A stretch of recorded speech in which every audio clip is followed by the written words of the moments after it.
ነገ አንድ ቀን ቀረው በጉጉት የምንጠብቀው የምንባረክበት የምንቀደስበት ብዙ በረከትን የምናገኝበት የታላቁ አባታችን የርዕሰ ባህታውያን ዓመታዊ የዕረፍት መታሰቢያ በዓል ደረሰ። እስኪ ይህንን ቪዲዮ እርሳቸውን ለሚወዷቸው በቃል ኪዳናቸው እንዲታሰሩና እንዲያውቋቸው ለምትፈልጓቸው እንዲሁም ደግሞ ለሰንበት ተማሪዎችና ለጽዋ ማኅበራት ደስ ይላቸውና ሐሴትን ያደርጉ ዘንድ ላኩላቸው። አዎ ርዕሰ ባህታውያን የመነኮሳት አለቃ ቅድስት ሥላሴን በጀርባቸው ያዘሉ፣ ቀና ሲሉ ስሉስ ቅዱስን፣ ዝቅ ሲሉ ደግሞ እንጦሮጦስን ያዩ የነበረ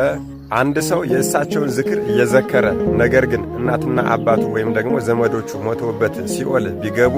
በእርሱ በሚዘክረው ዝክር የተነሳ እናትና አባቱንም ሆነ ዘመዶቹን ሲኦል ገብተው አውጥተው የብርሃን ከተማ የሚያስገቡ ታላቅ አባት፣ ምንም አይነት በጎ ምግባር የሌለው ሆኖ ነገር ግን የእርሳቸውን ዝክር ሲዘክር የነበረና ምን መዘከር ብቻ ሊዘክር አስቦ ንስሐ ሳይገባ ከዚህ ዓለም በሞት ቢለይ ዝክሩን ለመዘከር በማሰቡ ብቻ ርስተ መንግሥተ ሰማያትን የሚያወርሱ ታላቅ አባት፣ 60 አናብርትና 60 አናብስት በፊት በኋላ በቀኝ በግራ እየተከተሏቸው የእግራቸው ትቢያ ትኩስ ሥጋ ሆኖላቸው ያንን እየተመገቡ ሲኖሩላቸው የነበሩ ታላቅ አባት 562 ዘመን ሲኖሩ ምንም አይነት እህልና ውሃ ያልቀመሱ ሰማያዊ ኅብስትና ጽዋን ብቻ መልአኩ እያወረደላቸው በማሽተት ብቻ ይጠግቡ የነበረ መጀመሪያ ከእናታቸው ማኅፀን ሳይወጡ መርጧቸዋልና እዛው እናታቸው ማኅፀን ውስጥ እያሉ 10ሩን ማዕረጋት ፈጽመው የወጡ እሳቸው ራሳቸው እሳት ናቸውና በመብረቅ ላይ ሲፈልጉም ደግሞ በደመና ላይ ካልሆነም በንፋስ ላይ ተጭነው ይሄዱ የነበረ ከእናቶች ማኅፀን ከወጡት ሁሉ መጥምቀ መለኮትን የሚያክል እንደሌለ ሁሉ እርሳቸውን የሚመስል የሌለ የእኔን ግርማ አጎናጽፌሃለሁና ቅዱሳን ወዳጆችህ በሚያዩ ጊዜ ከአክብሮት የተነሳ ይፍሩ ይደንግጡ የተባሉ በዐይን ጥቅሻ 7ኛ ሰማይ ድረስ ይሄዱ የነበረ እንደዚያም ሲያደርጉ ደግሞ ሲሄዱና ሲመለሱ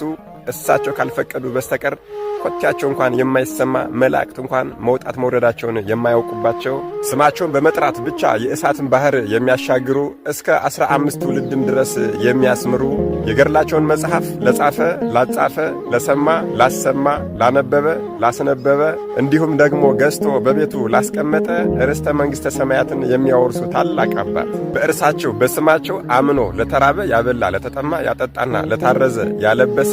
በዚህ ዓለም ችግረኛ ደሃ ቢሆን እንኳን እንደማይርበውና እንደማይጠማው የተነገረላቸው ታላቅ ቅዱስ በመታሰቢያው ቀን ማለትም ከ12ቱ ወራት በአንዱ ቀን ዕጣን፣ ዘቢብ፣ ጧፍ፣ ስንዴ እና እንዲሁም ደግሞ ሌሎቹንም ስጦታዎች ለቤተ ክርስቲያን የሰጠ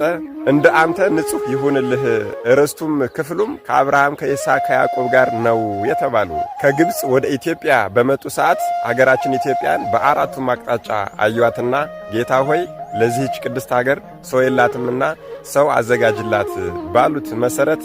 ሐዲስ ሐዋርያ አባታችን አቡነ ተክለ ሃይማኖት በጸሎታቸው የተገኙላቸው ምን ይሄ ብቻ ሐዲስ ሐዋርያ አባታችን አቡነ ተክለ ሃይማኖት ኢትዮጵያን እየዞሩ ጠንቋይና ቃልቻን በሙሉ ከምድረ ገጽ እየጠራረጉ ሲያስወጡና ሕዝቡን ወንጌልን እየሰበኩ ወደ ክርስትና በሚመልሱ ሰዓት እርሳቸው ደግሞ በባህር ውስጥ ለ100 ዓመት ተዘቅዝቀው ጸሎት በማድረግ ሲያግዙ የነበሩ ታላቅ አባት ከ30 ዘመን የልጅ ጦት በኋላ ከደጋጎቹ ወላጆቻቸው ከአባታችን ከቅዱስ ስምዖንና ከእናታችን ከቅድስት አቅሌስያ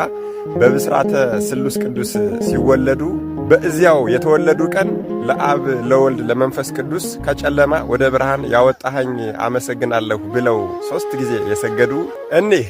ክህነታቸው እንደ ካህኑ መልከ ጼዴቅ እንደ ነቢዩ ኤልያስና እንደ መጥምቀ መለኮት ቅዱስ ዮሐንስ የሆነላቸው መጋቢት 29 ተጸንሰው ታኅሳስ 29 በጌታ የልደት ቀን ተወልደው መጋቢት 5 ዕረፍታቸው የሆነው እመቤታችን ወዳጄ የምትላቸው ነቢያትና ሐዋርያት ዘመዳችን የሚሏቸው መላእክትም ወዳጃችን እያሉ በክንፋቸው የሚያቅፏቸው የነበሩት መዓዛቸው የተለየ ስለነበረ የሚቀመጡበትን ጫካ ሁሉ ይሞላውና ያውደው የነበረ እነዛ 60 ነብሮችና 60 አንበሶች እንዲሁም ደግሞ ሌሎች የዱር አራዊቶች እንደ ሰው ይታዘዙላቸው የነበረ